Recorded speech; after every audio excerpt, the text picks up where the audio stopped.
Welcome back to Politics Tonight, everyone. Thank you so much for staying with us on the program tonight. We're discussing U.S. elections and what it means for Africa. And I've been speaking with Ademola Oshodi, who is the Senior Special Assistant to the President on Protocol and is also a foreign policy analyst. And I also have Abubakar Bello Abdullahi, who is the former Deputy Director of the CBN. Gentlemen, thank you so much for staying with us on the program.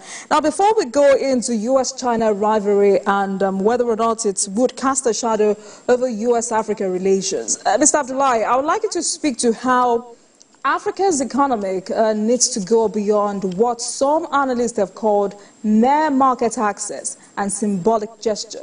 Do you agree that it's high time we looked into investment in infrastructure, renewable energy, education, and healthcare? Very well. Nigeria has one of the largest body of foreign students in the U.S. And as far as I'm concerned, they are doing very, very well. In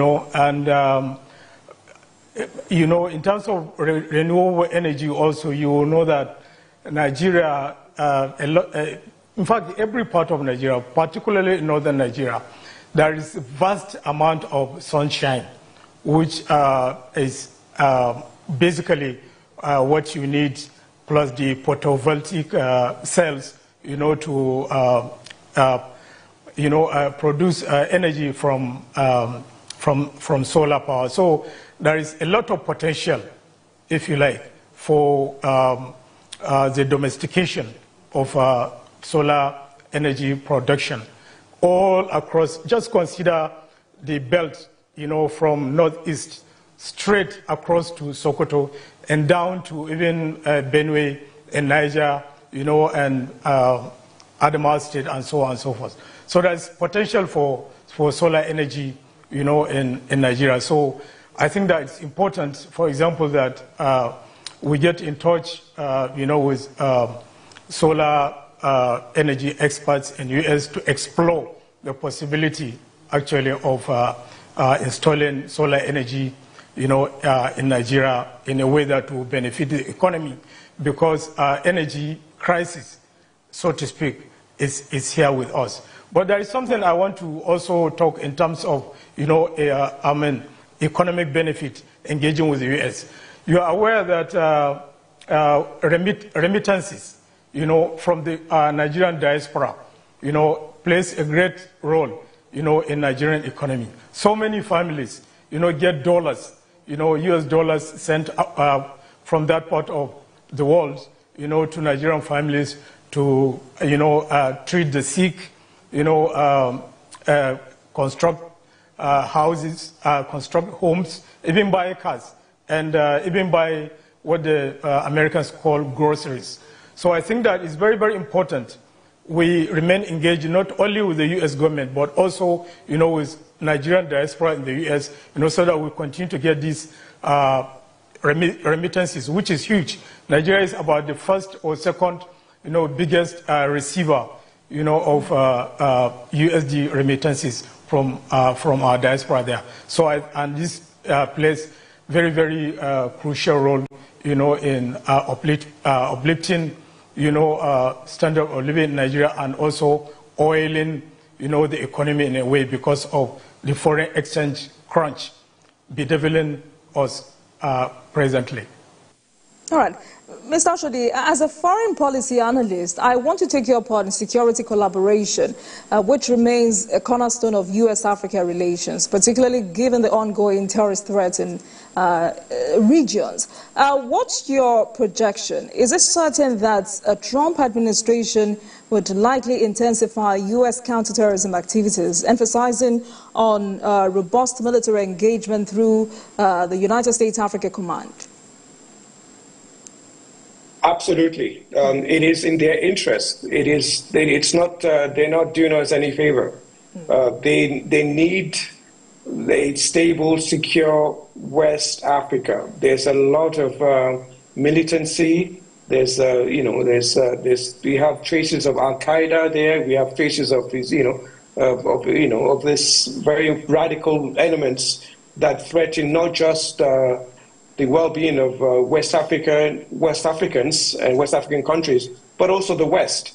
They don't want a breeding ground for fundamentalists that would attack New York, the Pentagon, or some other place in the West, or in Paris, or in the UK. So it's very important. It is in their interest. It's how they do it. They need to ensure that it also we need to make sure it also benefits us. We need to ensure we have longer lasting partnership. And to be fair to the Biden administration, they brought a lot of humanitarian and economic assistance towards this, and generally towards the whole Nigerian economy. They've assisted. But I would say Donald Trump started direct U.S. military assistance in a larger number than his predecessor. And we should commend him for that, though he's been harsh in other Nigerian interests, like, for instance, Ngozi Konjo-Iweala. He tried to block her from getting the head of the WTO, World Trade Organization. He'd also tried to stop Akinwumi Adesina from the African Development Bank, but he failed in that reason. But when it comes to American interest on the continent, on the ground, Trump has been very beneficial on security terms, on trade terms. In fact, when Buhari was the first African leader for him to be invited to the White House. So I believe Trump will continue this as long as it suits their interest. But in the same time, we should not wait for the Americans. In continuation of this good gesture, how does Africa get him to commit to long-term, multi-layered strategies that go beyond conventional military assistance in helping the continent address security challenges independently? Well, this is it. Americans are very concerned about human rights and issues of democracy and good governance. Donald Trump, I don't think, really cares. He really doesn't care. He just wants to make sure that it suits America's interests. So, in many ways, it's good and bad. But how to ensure America's interests align with our interest is to ensure that we don't just depend on the Americans. We have other international partners. We have the Chinese. We have the BRIC, the BRIC nations that in many ways are more independent and that can also provide a kind of a counterweight to the Americans. We also have the European Union that also comes in. So we don't want to depend too much on the Americans. We want to make sure we have very, very interest. We have the Brazilians that also assist us. So that's how we can do it. But you cannot ignore America. They're the largest economy. They're the most best strategic partner in any country could have. If you have the Americans on your side, you get a lot of money, you get advice, you get hardware, you get knowledge. So it's very important we keep the Americans on our side, but at the same time, we need to ensure that it aligns with us. We also have other partners that where the Americans fail or resist, we can get assistance from them, whether it's cheap loan, whether it's advice, whether it's equipment, so it's very important in that regard. But it's important to also note that America needs Nigeria in particular. I mean, they may have issues in other parts of other African countries, but they need Nigeria. There's a large Nigeria diaspora population, even though Trump would probably say they didn't vote for him, but they can't be ignored. We have a lot of, as the guest said, there's a lot of remittance money coming in from the Nigerian diaspora coming into Nigeria. We also have Americans, a lot of movement with, regarding communication, trade, and investments. So there's a lot of huge American investments in Nigeria that Donald Trump or any other American government president cannot ignore. The trade is in our favor, right, and we need to ensure that we can build on that. All right. Mr. Abdullahi, let me come to you. Let's talk about the U.S.-China rivalry. Does it cast a shadow over U.S.-Africa relations? And I'm asking because China has become Africa's largest trading partner, and its influence spans crucial sectors. Talk about infrastructure, telecommunications, and natural resources. A Trump presidency would likely heighten the U.S.-China rivalry, forcing African nations into difficult diplomatic waters. And some have said Trump's tendency to impose tariffs on Chinese goods and restrict Chinese technology could compel African countries to choose between strategic allies, potentially leading to greater polarization on the continent. So I want you to speak to how African leaders must navigate this. Well, China is increasingly, emerging as another superpower or big global power, that can no longer be ignored. You look at how, how strong a role that China is right now, playing in BRICS, because China has what it calls Road and Belt Initiative, RBI, under which so many countries, not only in Africa, but all across the world, third world countries, have bought into it. And what's the RBI? The Road and Belt Initiative is nothing other than, ensuring that Chinese technology, Chinese expertise is shared, with less developed countries, in such a way that it will provide a leeway, for China to worm its way, into the hearts of Africans or third world countries. You remember that it was China that built the African Union headquarters in Addis Ababa. But more than that, in practical terms, China is increasingly, becoming, a serious economic and investment player in Nigeria because of the roads, the bridges and the airports and even the railway, that they are constructing in Africa and Nigeria in particular. It's China that built the blue and red lines in Lagos. It's also China that built the Kaduna Abuja rail line. So China has its own role to play, and America has its own. What appeals, to us about China is the fact that Chinese technology, is simpler. It's not as tough, as that of US, and it's also cheaper. So a lot of the things that US may do to you at $2, China may just do it for you at $0.50 or probably $1, and it's as good, And it's because Chinese labor is also cheap. So I think that China has really taken, practical steps to, worm its way into the hearts of African leaders because of the roads, the railway, the bridges and airports it is building all across Africa. So I think that a lot of African countries, and Nigeria in particular, cannot forego, the relations with China. At the expense of Chinese relations with Chinese. You cannot,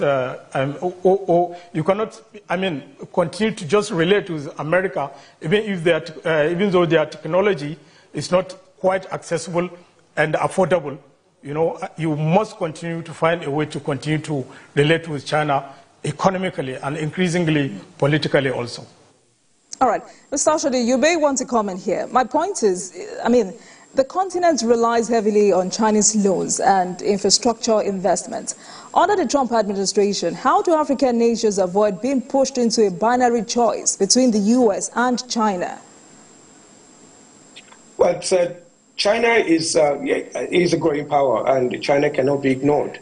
But as much as China gives very, very easy and cheap loans and good infrastructure, or assistance to Africa, China comes with its own challenges too. China would ensure that you take as much loan as possible with and then in a situation whereby if you can't pay this loan, then they will make it difficult for you. Like in Zambia. Zambia is sort of a Chinese debt-ridden country that the Chinese people are in different sectors in the Zambian economy to ensure that China gets their money back. China's loan also is ensures that their interest is also prevalent. So they want you to ensure that how they condone the international activities, whether in Taiwan or whether in anywhere else that they may become in conflict with the West, especially the South Asian Sea, where they're trying to take dominance there. So you don't want to basically jump into something without ensuring that you're not being trapped. Now, but the Chinese come with no conditions. They will give you anything you want, whether it's human rights violation or whether there's no democracy. For instance, there's a lot of Chinese new investments in this new military administration in West Africa, whereby the West are forbidden, Americans and the Europeans are forbidden for trading with them. China is rushing there with very, very cheap loans and equipments. So we need to ensure that do we want interference from the Chinese or we want interference from the West, especially led by the Americans. My advice is for us to balance things and to ensure that Nigeria is very independent. We ensure that our interests is well taken care of. And it's very important that in Nigeria we think about our long-term interests. It's not just what we get now. In China we have the Chinese are basically providing all sorts of equipment. Are these equipment are they lasting? Are they secure? In both countries, the Americans and the Chinese, come across as very humanitarian or very egalitarian. We need to be ensure that the interest is actually very, very open. We ensure that it's not something that is going to trap us, for generations to come. Nigeria has ensured that we have multiple partners in the European Union. We have, India, we have Brazil, we have Turkey. Turkey is providing a lot of equipment, military hardware. So it's important that we diversify our partners for humanitarian, for financial assistance, for military, for trade, especially with this African Union opening up trade with a borderless trade. So it's important that we do that and not depend too much on one country or one interest. So for ECOWAS, how do you think the body will not only receive President Trump, but also partner with the U.S. for trade and foreign direct investment? Well, Americans don't really, again, it's America's biggest interest in West Africa is security. They had military bases in Niger, in Mali, and places like that. I think just Niger. But the Nigerians have kicked them out and kicked the French out, kicked the Germans out. So Americans are probably concerned that they don't have, they don't have footprints in those countries. But I'm pretty sure they have intelligence. So America is concerned about security. Then trade with those countries are very limited. There's not much really they need from West Africa, apart from Nigeria's crude oil. But so America will be very concerned about ensuring that that there's no rise in militancy that would affect the West, and they also want to watch the Russians, the Russian mercenaries are there. How much of an inroad are they making in Africa? We have the Wagner Group, going right across the Sahel and trying to provide security where the French and the Americans were lost out on. So Americans will want to watch that and ensure that they don't take over or they don't cause too much problem against their interest in those areas. All right, Mr. Abdullahi, let me come to you as we wrap up. Africa and indeed Nigeria have always benefited by way of aid from the U.S. and other global powers. The question is that what we should always be identified with? Aid. Are we not old and mature enough to sit on trade and investment table to discuss business instead of aid, which most times come with hardline conditions? In 1 minute. Very good question. I think that it's high time we move away, from seeking or receiving aid from any foreign country. What we need to do is to develop, our primary commodities. So if you have groundnut, you should be able to, process it and make margarine from it. If you have maize, for example, you should be able to transform it into chicken feed or something. If you have coffee, or cocoa, you should be able to make chocolate with it so that you'll be able to sell semi-finished or fully finished products, to U.S. or any foreign power, so that you get the much needed hard currency. I think that it's high time we shifted, we moved away, from asking for aid and just also selling primary commodities. It's high time we processed our, primary products into finished products, sell it on our own terms and get the much needed foreign currency into our various countries, so as to develop our economies. All right, Mr. Oshodi, let's wrap up with your conclusion on this particular question. The question is on trade, is that correct? No, the question is on why Africa, and at this time, why Africa must now be old and mature enough to sit on trade and investment table instead of always going for aids, or aid, rather. Well, yes, it's important that obviously that we develop our trade. We develop, not just being a commodity continent, but also being a manufacturing continent. So if you do cocoa, as our guest said, we produce cocoa, we should also try and produce chocolate rather than, we have the Dangote refinery. So now we not only do we have crude oil, we can also process our own crude to have petroleum rather than importing it. So all those key things are very important. It would provide a lot of independence and gives us a lot of our own money kept inside. All right. But we need the expertise of the West, and we need to ensure that our interest aligns with them, all the way. All right. All right. Thank you so much, gentlemen, for your perspectives on our conversation tonight. Ademola Oshodi, Senior Special Assistant to the President on Protocol, and is also a foreign policy analyst, and also Abubakar Bello Abdullahi, former Deputy Director of the CBN. Thank you so much, gentlemen. Please have a great evening. Thank you. Thank you.